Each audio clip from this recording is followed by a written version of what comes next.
जय हो कान्हे काबर लेके रहिया में डीजे पर लगाइब ठुमका। ए जी कान्हे काबर लेके रहिया में डीजे पर लगाइब ठुमका। हाँ लगाइब ठुमका। असो सावन के महीना में घुमा द पिया देवघर दुमका। असो सावन के महीना में घुमा द पिया देवघर दुमका। घुघुर लागल कांवर रहिया में जइहा लेके रोनो झुनुका।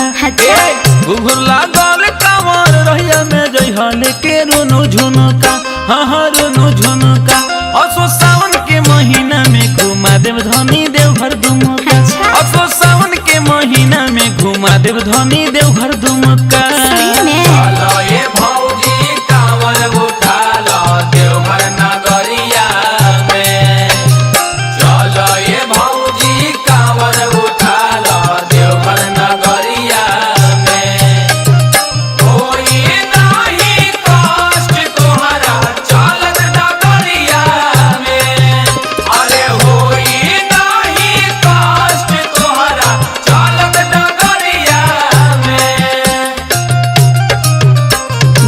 बाय टिंकू तूफान। अरे भौजी अरे चला चला हो। अरे जल्दी जल्दी चलो। पहले सोमवारी के हम जलवा चढ़ाइब जी। भोले बाबा से अपन दुखवा सुनाइब जी। बुझनी? हाँ बुझातानी।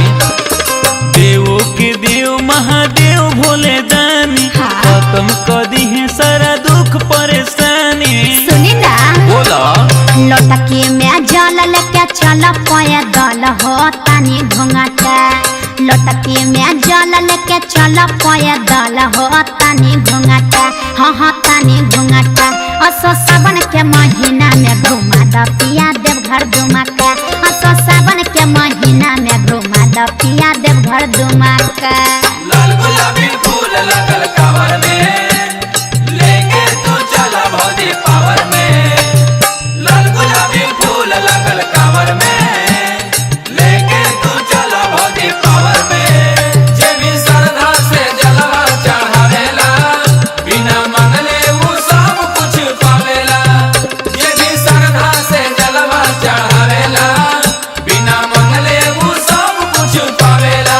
बाबा जिया हो टिंकू भैया देवघर में जय जयकार होखे लगो।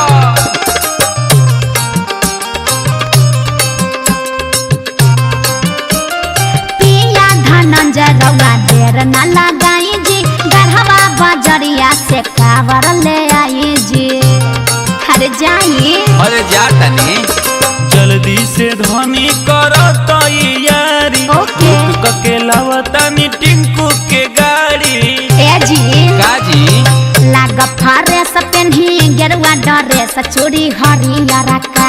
एहो लाग फरेस पेन्ही गेरुआ ड्रेस चूड़ी हरियर का। हाँ हाँ हरियर का। असो सावन के महीना में घुमा द पिया देवघर दुमका। असो सावन के महीना में घुमा द पिया देवघर दुमका।